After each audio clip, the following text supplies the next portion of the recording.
gestion durable des forêts. Coucou. La conservation de la nature se fera avec les hommes par les hommes.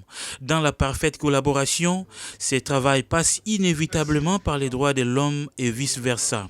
C'est le propos du directeur général par intérim de l'Institut congolais pour la conservation de la nature lors du lancement à Kinshasa des travaux de l'atelier de validation du guide standard des mécanismes de gestion des plaintes dans les aires protégées de la RDC.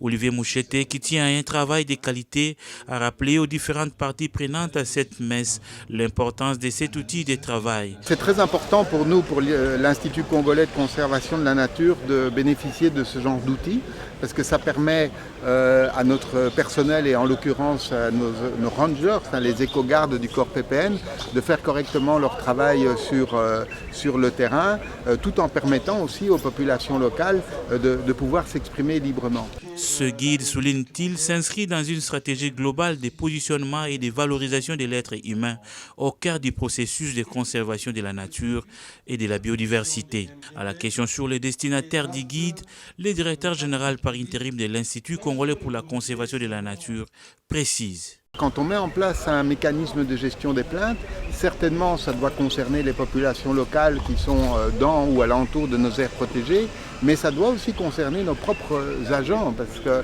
quand on a un personnel aussi important que l'ICCN, c'est-à-dire plus de 3000 personnes, il est évident que nous devons aussi être en mesure d'avoir des mécaniques de communication en interne qui permettent aux gens de faire état de mauvais comportements ou de l'une ou l'autre agression sans courir le risque d'avoir des représailles indésirables.